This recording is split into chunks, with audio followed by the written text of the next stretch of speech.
I'm Jash, and welcome back to Shorm Grove, folks.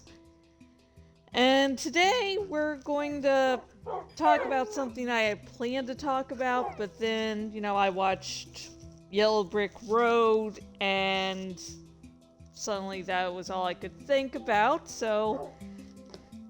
Yay! Today I was even thinking about, writing a new outline. But then I was like, yeah, let's finally get this one done. So I want to... Hang on, I'm still getting sort of set up around here. I want to preface this by the fact that I made this outline when I was beginning Blood Meridian. And so that was, I had to look over to make sure everything was still good and stuff I believed in, but yeah, this isn't going to be, let's see, about really Blood Meridian. It's going to focus more on McCarthy's writing, and since I had wrote this little outline when I was starting to read Blood Meridian, so I don't know if I had even gotten to like page 50 yet. So I wanted to make sure when I did the video that I wasn't going to really focus too much on Blood Meridian, because I knew if I hadn't even gone through the first 100 pages, things might change. Plus, things might change before I finish the book, so yeah. I'm happy. Honestly, the book is one of the harder reads for me. I think it's because of with Vertigo and the fact that he, doesn't translate the Spanish for you, at least all the time. I have a decent grasp of Spanish, so sometimes I'm in a bunch of pages. I have to, translate a bunch of Spanish, and I do like that, because I do like that I am, improving my Spanish, which is something I've been meaning to do for a long time. Even thinking about trying to get into Duolingo or something to finally, start doing more. And I am, day to day trying to mix in more Spanish. My grandma was from Puerto Rico originally, so after her death a year or two ago, I really wanted to learn more for her sake, and I'm doing horrible at that. So anyways, we're going to be talking about Cormac McCarthy's writing style while, I build this platform, which is going to be part of the city. Those two islands are where the villagers will live. This is where everyone will come to work, which means there's going to have to be some beds in the Nexus so that, villagers will actually stay around there. Anyways, let me take a sip of Coke and get to the first bullet point. Yay!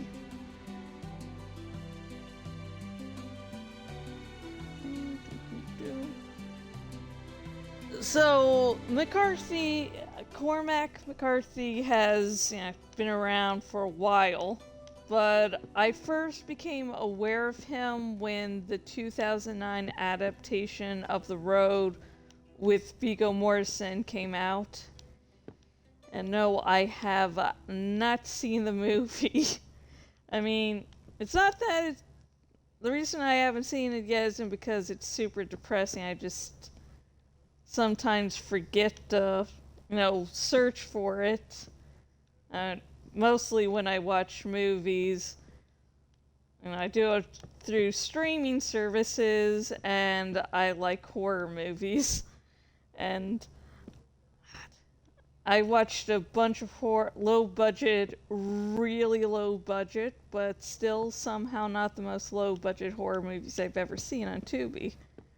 Yeah, that's anyway. When The Road came out, that is when I first heard of him, and so it just was a little blip on my radar from then on out. No, not someone that I was consciously thinking about every day, but no, whenever his name or work came up, I was like, oh yeah, the guy who did The Road.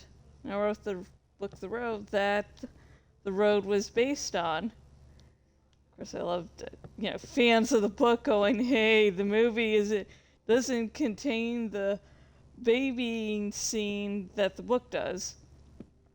And if you're not aware of that scene, I guess, the father and his son walk by and they see a pregnant woman in a small group. And then the next day, there's no, the woman gave birth. And I guess, the implication is they were just keeping the pregnant woman around for the baby. I don't know if I recounted the scene exactly, but that's how I remember book readers talking about it. And yeah, sometimes I am honestly guilty of this. You don't need to ask if someone has read the book because they will tell you. Well, in the book. Okay. Let's see, next bullet point.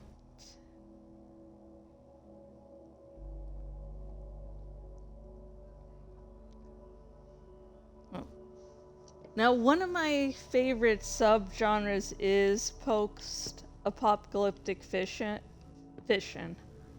Whatever the fuck that is. No, one of my favorite subgenres is post-apocalyptic fiction. I had a hyper fixation on the Terminator series for a while, and though most of the movies take place in modern day, or at least modern day, when the movies were released, the main basis of that series is evil AI took over and humanity is barely hanging on, and there's time travel involved.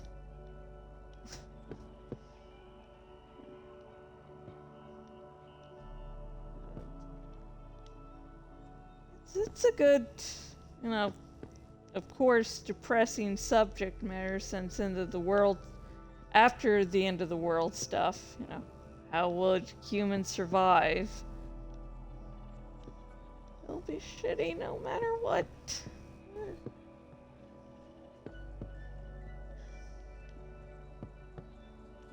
Okay, hang on, I'm just going to do a little bit more of this platform before getting to my next bullet point.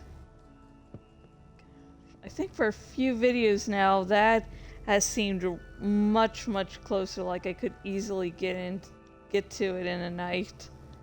I know that is not the case. That hope in my voice is just a little lie.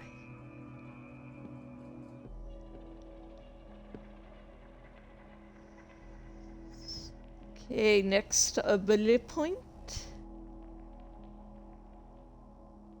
Oh, that, I mean, let's continue with the current bullet point and segue into the next bullet point.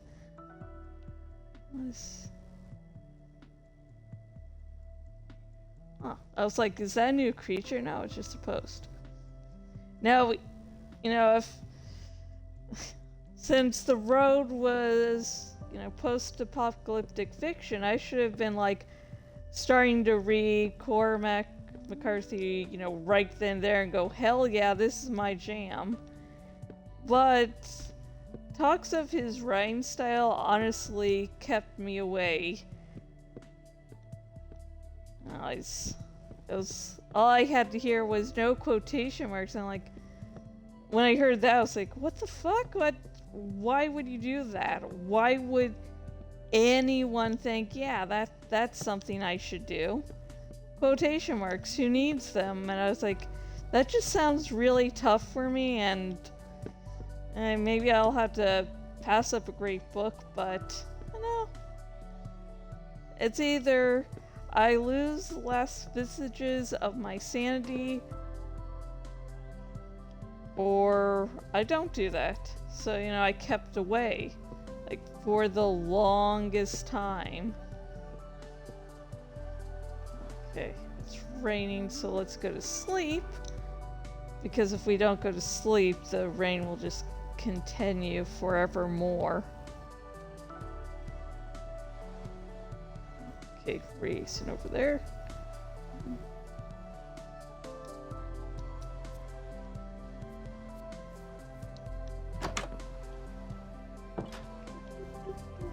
Nice bed. Ta-da!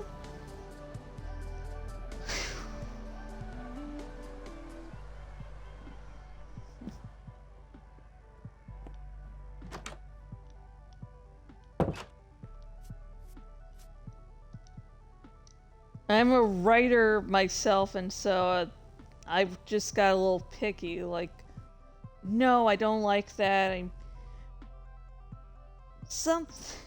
Something else that I really don't like is when paragraphs are too long for my taste, and Cormac sometimes does do really long paragraphs, but I was not really aware of that. That's another little reading quirk of mine.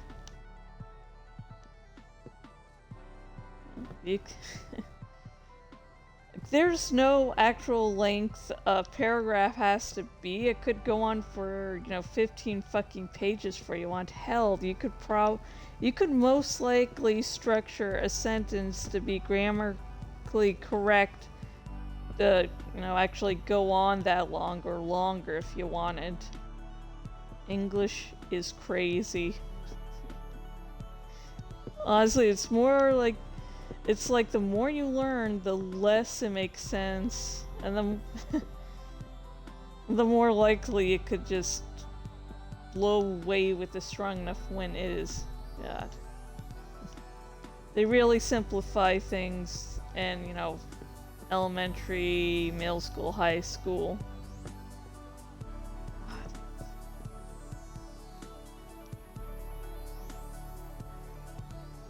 Okay, let's see the next bullet point.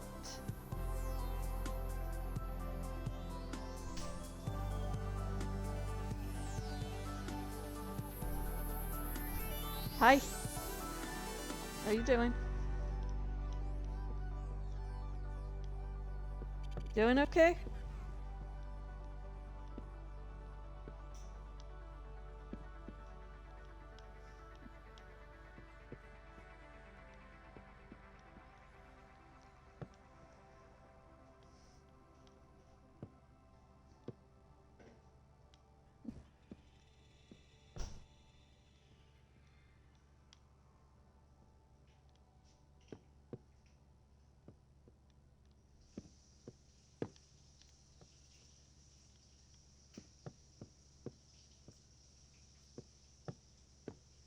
You making a bagel? Maybe? I don't know. You can't do what you want.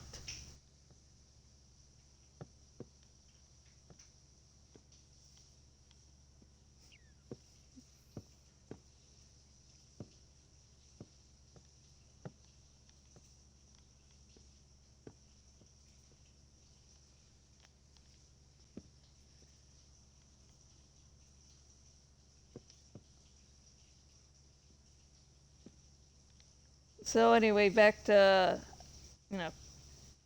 Blood Meridian. Recently, like, that has just been talked about everywhere. And kept on being brought up to the fact that the fact was brought up that it's supposed to be so unfilmable due to, the contents. And well, I'm a horror hound, as I probably said a few times in this this video alone. And I like slow burning horror that contains little to no gore. Like there's some PG-13 horror movies that are actually really good. But I also sometimes like, gore. One of my favorite horror movies is Martyrs, the original. Not the American remake, just no. And so when I hear, oh, it has really gruesome content, I'm like, And, it's like wherever I went online, it was like someone was bringing up Blood Meridian at some point in time, and I did watch Wendigoon's extensive recounting of the book.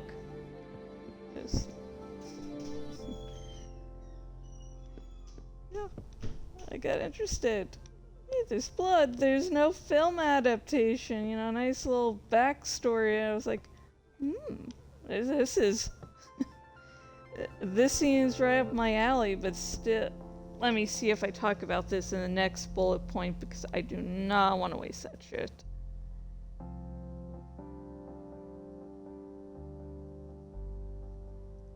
Okay, now I can, it's not talked about elsewhere, but does fit into our current bullet point. Let's see.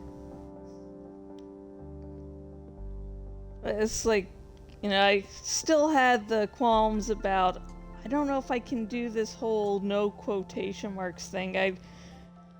I'm nervous, so I kept on going, I listened to Wendigoon's, long ass video, because I was like, I don't mind spoilers, because I am never going to read this thing. I am never going to pick it up. It's just going to be something that I'll go, wish I could, but sometimes you just, something's not really for you that you find interesting, but you just don't check out for one reason or another. Like I'm going to bet I'm never going to get into something like Elden Ring.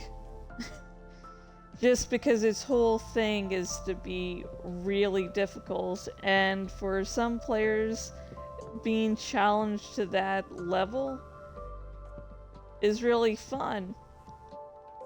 But I just don't think I do want to play, but I'm at the same time, no, I would not get far at all. I'd probably have to play it when my hubby wasn't home, because I'll probably be yelling at the screen. But then it was just talked about, Blood Meridian was just talked about so much, I was like, okay, I'm going to be on the lookout. And then I was in a used bookstore one day and I saw the book. I was like, I guess I'll get this one. I also plan to do another rereading of the Harry Potter series, but I'm only using used books. I'm not going to buy anything new for that.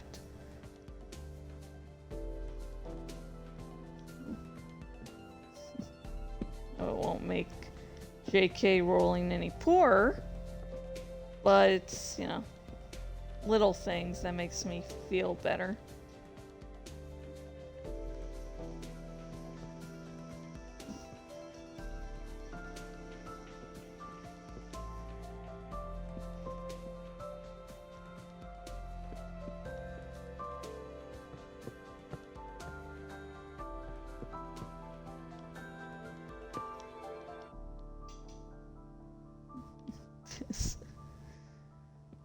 One day I will finish this.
Okay, next bullet point.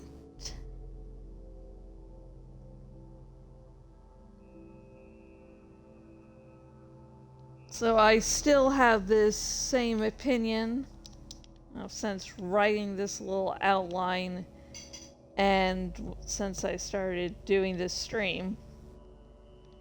The no quotation marks that I thought was just going to be this huge problem, like the little lag we're experiencing in game.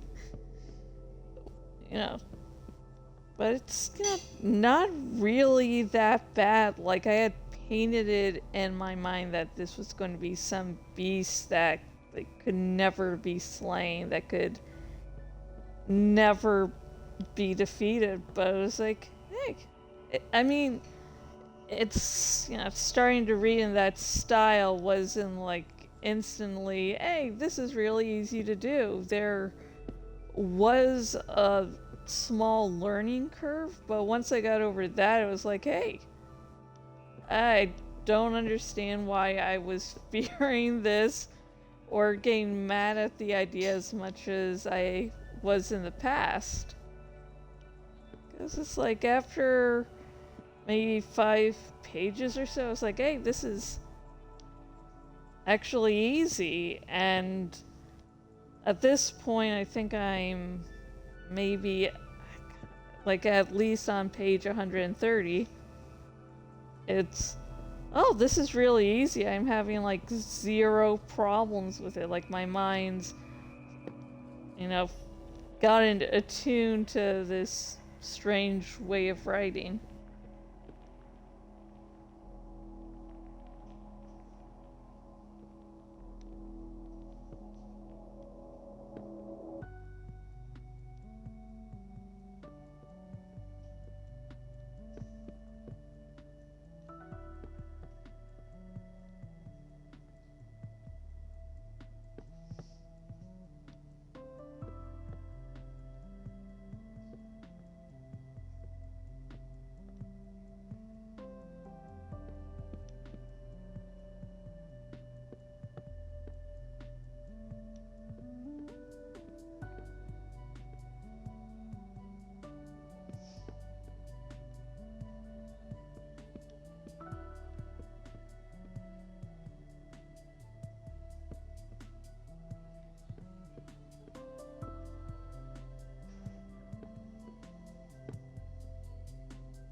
So folks,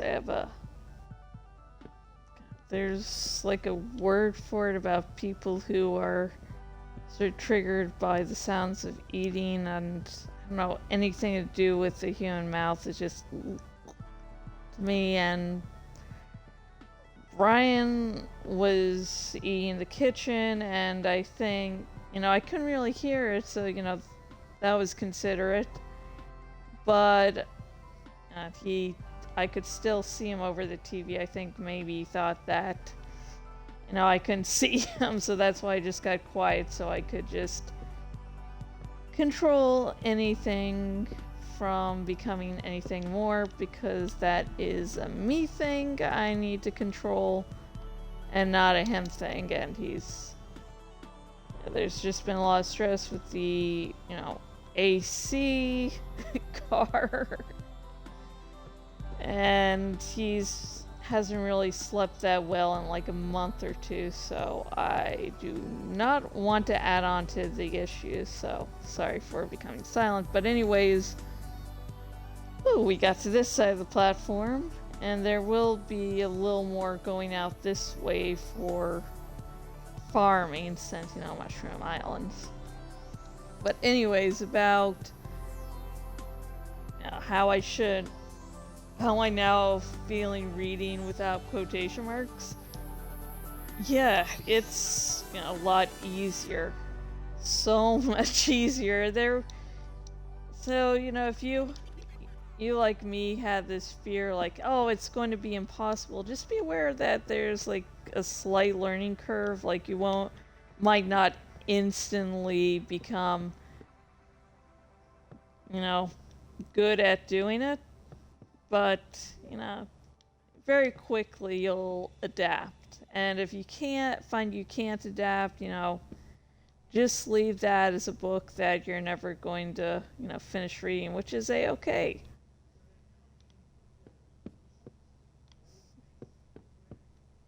Okay, let's get on to the next bullet point.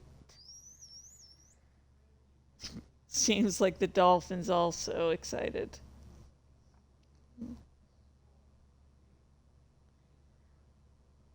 So yeah, it's somehow like McCarthy is able to structure the book in such a way that it becomes sort of clear when someone's talking, at least clear enough.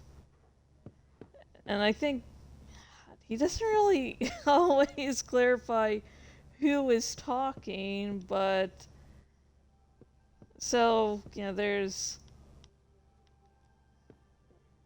definitely some big points where you will be having an interpretation, and your interpretation might differ from someone else's interpretation.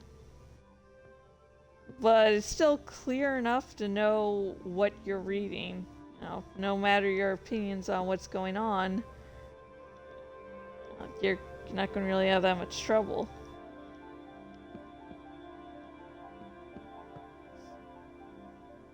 Not that I still know sometimes.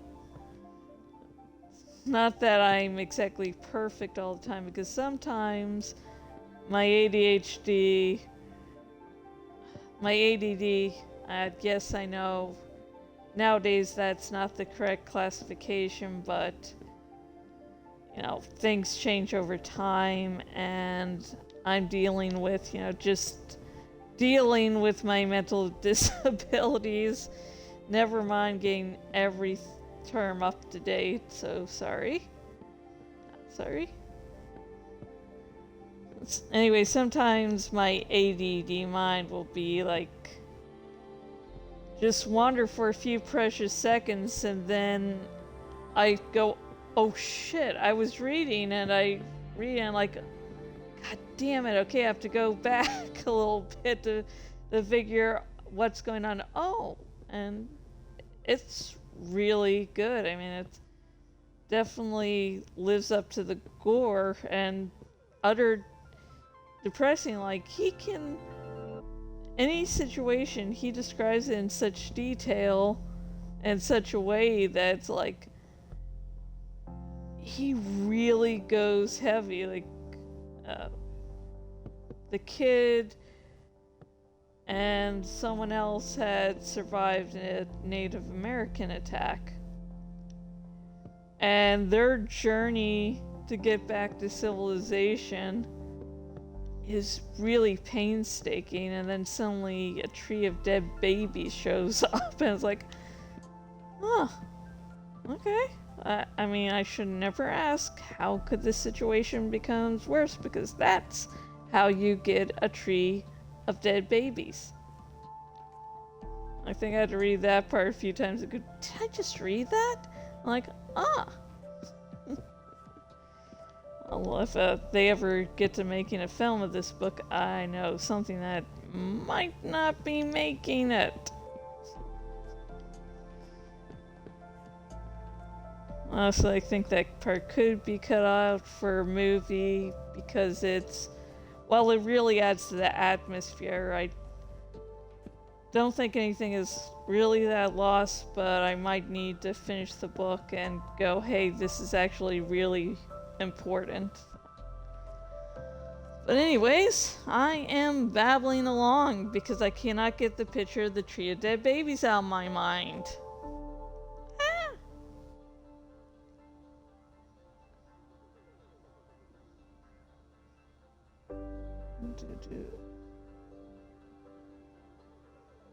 So this, it's not McCarthy, is it? Shit, am I get? Oh, it is. For some reason, never mind. That is a whole separate video. Anyways, on Twitter, I've noticed, sometimes, authors, are asking, hey, should I do this? Or is it okay if I do that? Like, writing has some rules that you just can't break. How dare you think of, trying something unconventional? And I think, McCarthy's writing style here is a little bit of an answer to, hang on, I wrote down specific things, I think. Yeah. No, but yeah, McCarthy is a good answer to those people that are like, should I do this? Could I do this? Is, this allowed? Because he has, like, no quotation marks, no fucks given. Yeah, it's a perfect answer. Well, this already happened. Okay. I think I know what I'm going to say, but I just want to make sure.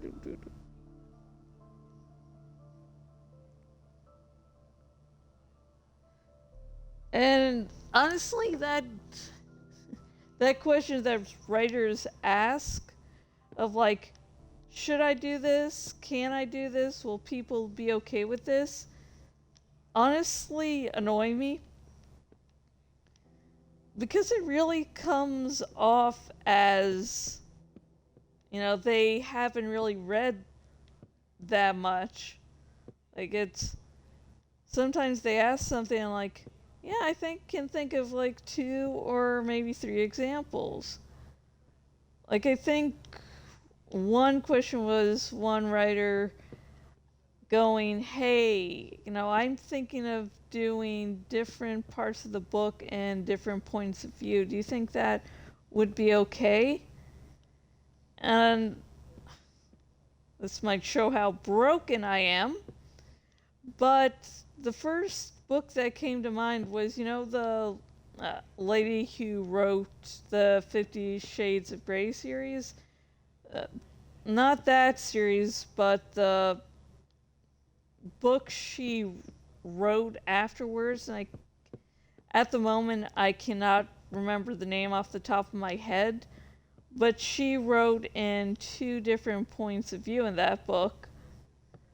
And so it's like, yeah, you can do different points of view in the same book. It's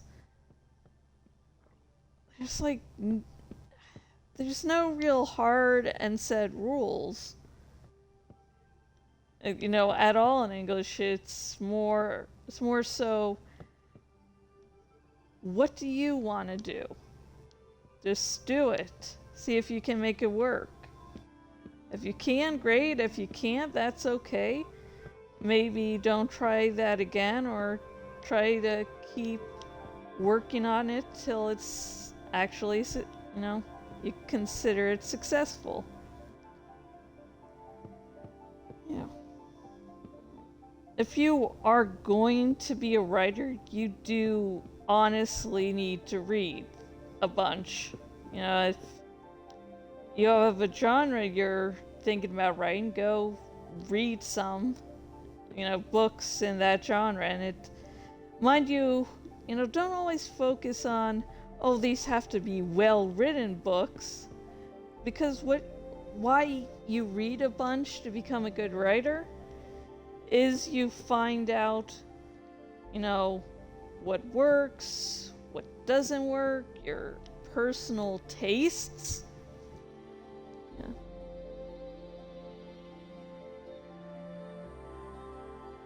Personal taste, and also figuring out why certain things work or don't work.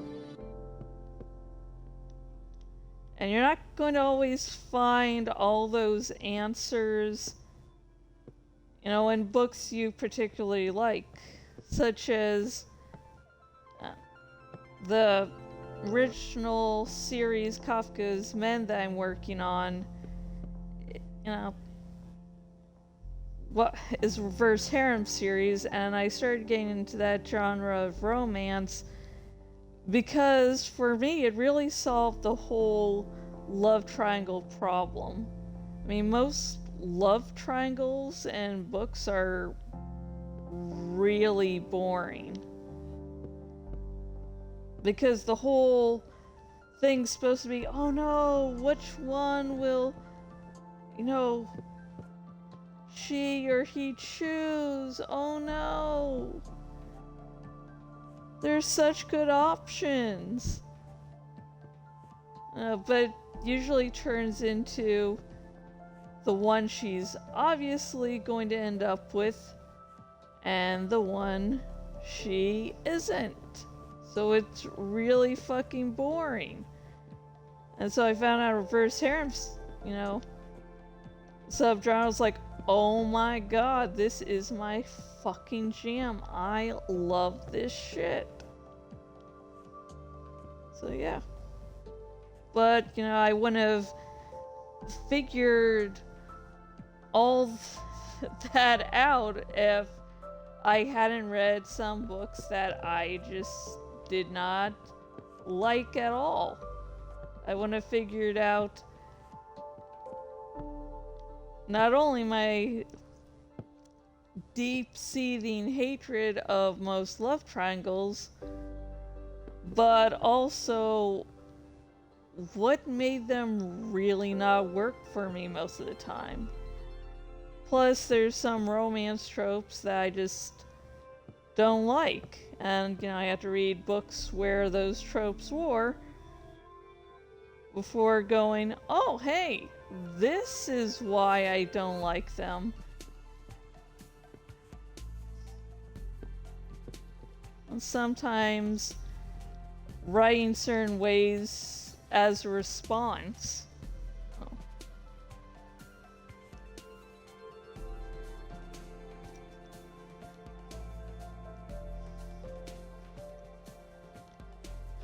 So my question for this stream is, if you've read Cormac McCarthy, whether it was Blood Meridian or one of his other books, what do you think about his writing style? What do you like, not like, or anything else? It can be something silly, it can be something serious. As a writer, one of the silly things that happens from time to time is I don't think words like the and are real because they just seem so alien. Oh god. Going back to edit your own work. It's like there's two people inside you.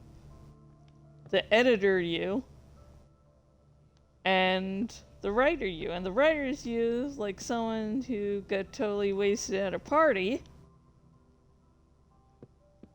and just did insane shit. And then editor, you is like the dude who is sober and cleans up after the writer.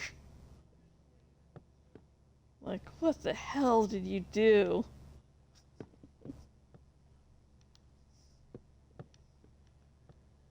So that's the end of the topic, and I'm going to get to the other side way over there and then end the stream for tonight. God. Oh, my finger. It's like, why can't you be fighting dragons or getting your ass kicked by a common thief in Skyrim?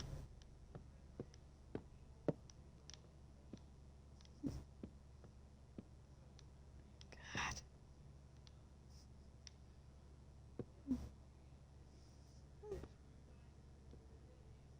So now I'm just going to ramble on about any given thing, or I'll remain quiet, or a combination of the two of those.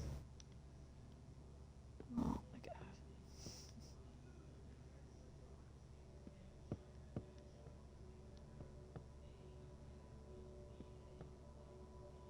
You know, if you're watching this live on Twitch, you know, always feel free to speak up in the chat if you want to. Or don't. I can understand not talking. I know in some, like, forums at I'm at site Subeda, and I tend to lurk. You know, just keep up with everyone, but go, I don't think I can really add to the conversation. I can't think of anything. Some members are nice, like sometimes tagging me and fellow lurkers and, you know, a post to go, hey, how you doing?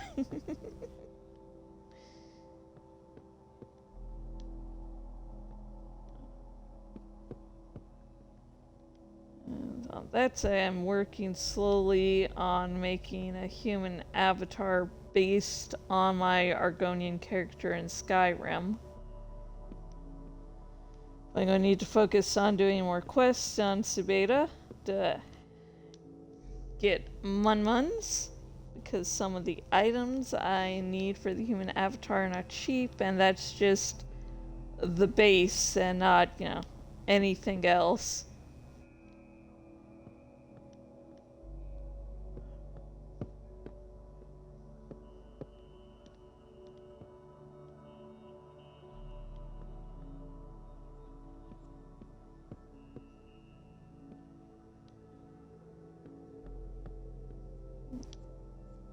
Finally watched episode 4 of season 4 of The Boys. And one of the theories me and Brian had were sort of confirmed, not exactly in the way we thought,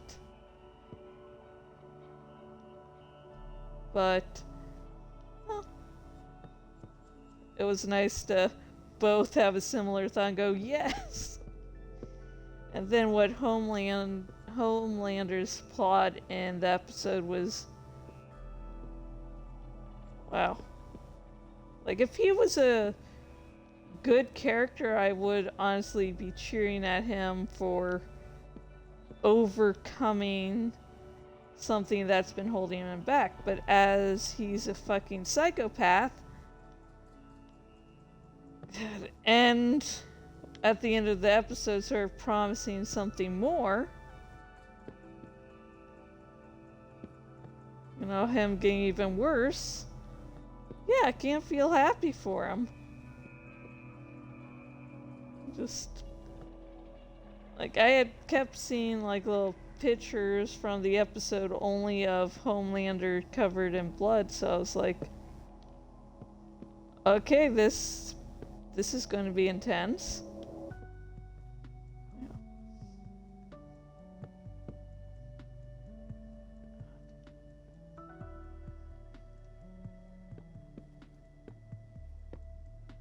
Seems like the sort of theme for this season is confronting the past. Starlight is having to confront you know, who she was with, you know, the character of Firecracker. Just confronting.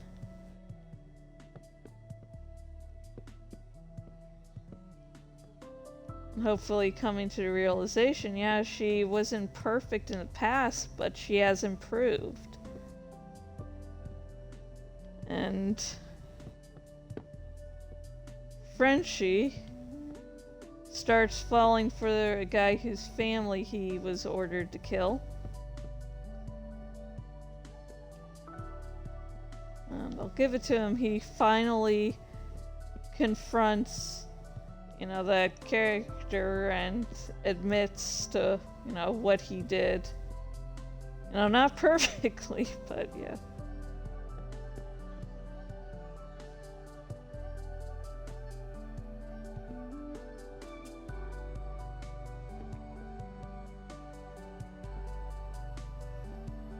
I love the show, but I don't know if I will ever check out the original comics. Maybe, maybe not. They're very, yeah. They're gory and saying shit, but the show added nuance.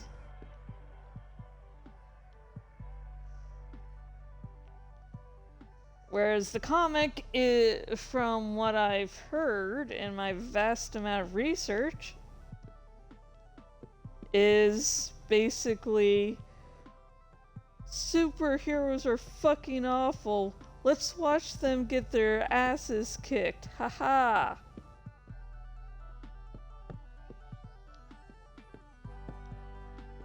I think Garth Nix, I believe that's the dude who wrote the comic. He was just... He believed the only purpose of I think he believed the only purpose of superheroes was blah blah blah fascism. So yeah. He was mad at something that didn't actually exist, to the point he wrote a whole fucking series about how they were assholes.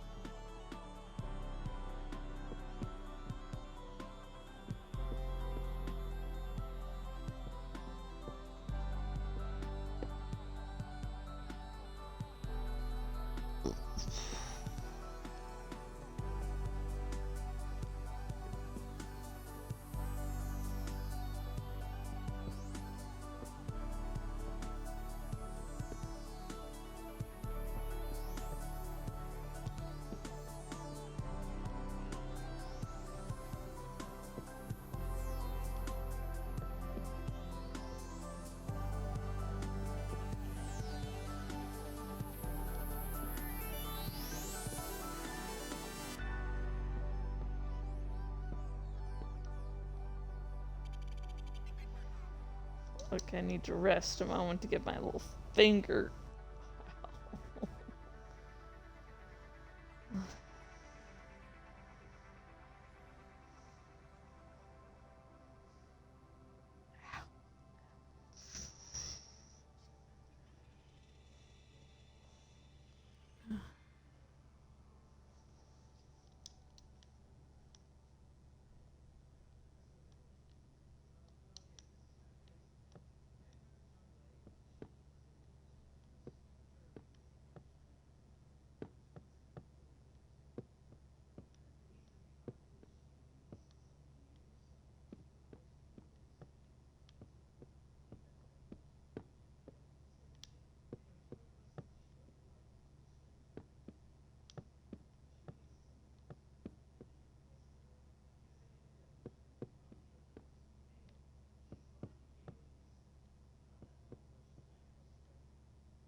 I'm starting to write a fanfic that is probably going to make people lose faith in humanity, but I had this crazy idea and I was like, no, I'll just keep it in my head where it will harm no one. But then I was like,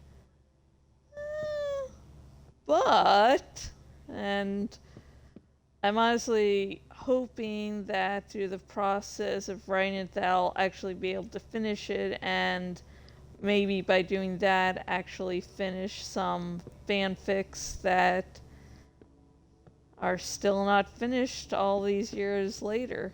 Like, I want to finish writing Lanice, and I think I named the fanfic To Die For You If Need Be, which are both Game of Thrones fanfics. One being a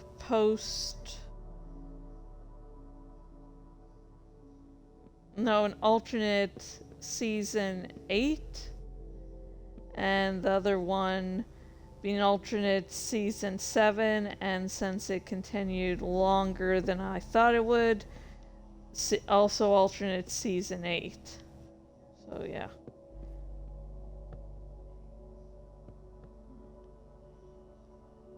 Yeah, the fanfic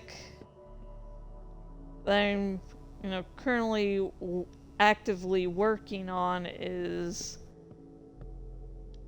there's a plot, but then there's also lots of sex, but then there's also angst and angst and angst and angst. I think that's my thing. I like angst and, sexy. Give me all the characters really fucking sad, and then the end of the fic isn't going to be nice, happy, hunky-dory, everyone's so happy. It's going to be bittersweet, so, angst. Angst, baby. Angst, baby.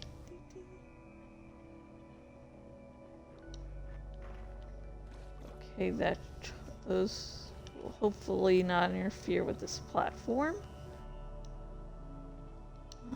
Okay. Now the fic will be, and this is going to be even stupider once it's completed.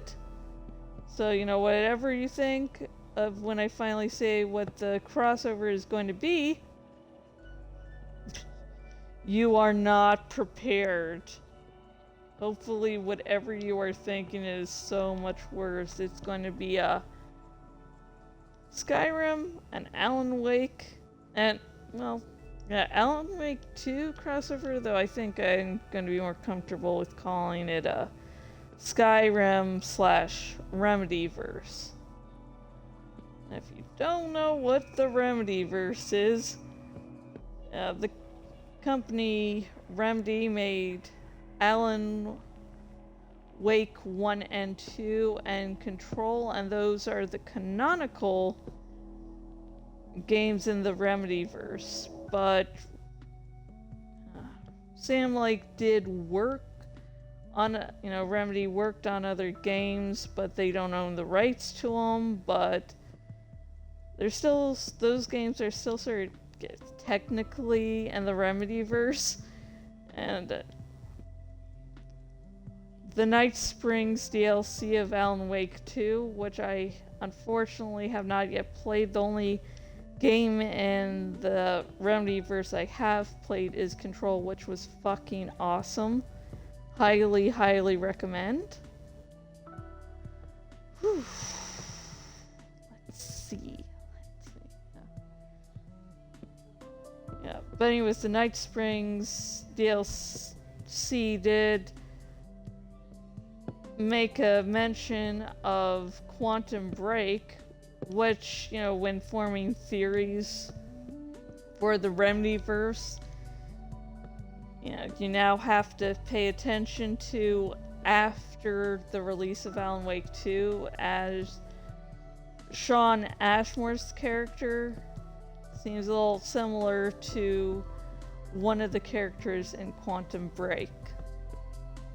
and like the Night Springs DLC was with him is like the game Sam Lake was referring to in Sean Ashmore's little episode of Night Springs was referencing Quantum Break. So it's like, yeah. Plus, Mr. Door seems extremely similar to Mr. Hatch in Quantum Break.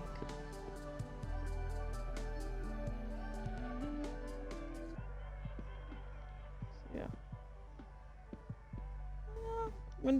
When writing fanfics, you can be serious or you can be goofy. You can have this serious idea that will be a deep dive into something, or it can just be, I had this really goofy idea. I am going to share it with the world.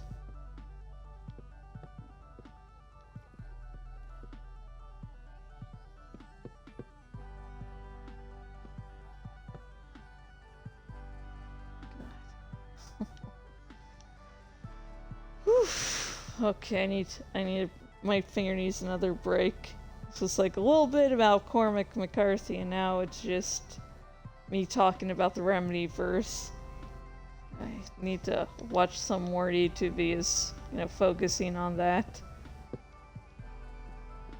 But one can get a little confusing too. It gets me really excited for, Control 2, Alan Wake 3. I need to keep calm at times. And honestly, the Remedy verse is sort of a cosmic horror. Like, there's simple ways to, like, explain Alan Wake, and then there's the more deep dive into it. Like how time works is a little confusing. Like, Alan Wake might be the creation of someone else. Like, what came first? Because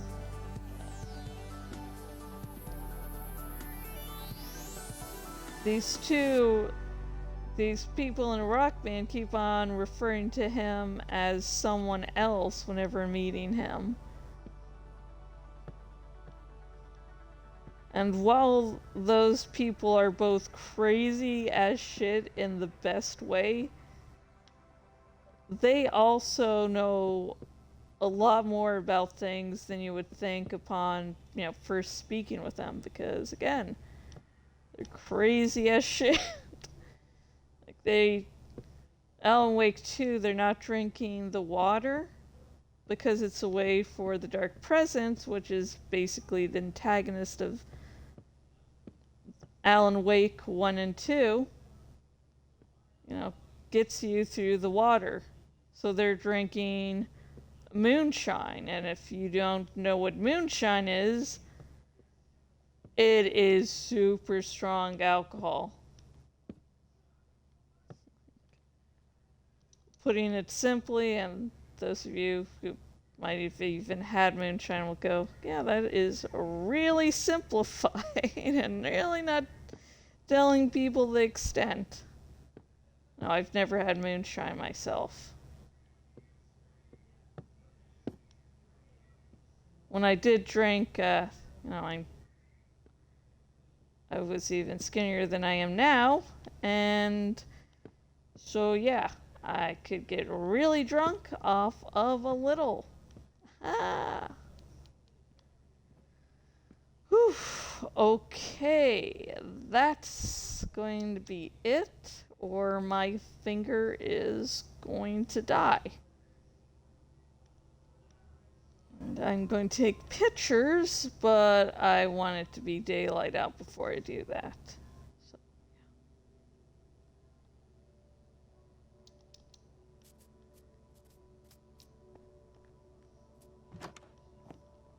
I'm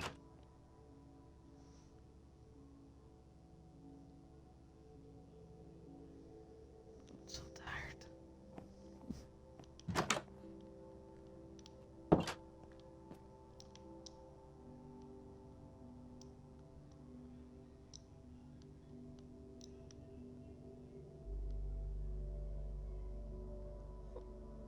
Okay. Say cheese. Cheese.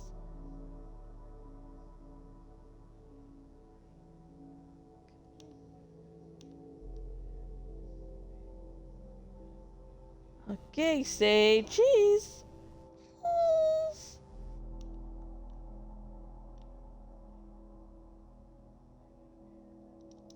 Okay, can I boink? So let's go here and take a picture backwards.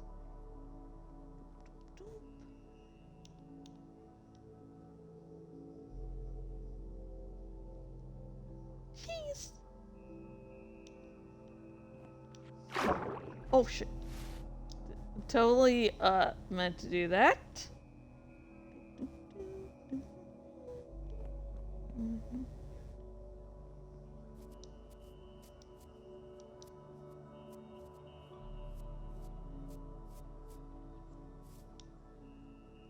Okay, so that will be it for this stream, folks. Thank you everyone who watched it. Again, tell me your thoughts. Ah! Sorry, I just leaned forward and sort of nearly dropped my controller. That was fun. Caught it before it fell. Anyways, as I was saying, feel free to talk to me about Cormac McCarthy's writing style, and also feel free to suggest any topic for future Shorm Groves episode. Oh yeah. Thank you, and I hope y'all have a good and safe night. And I will see you next time. And until then, goodbye.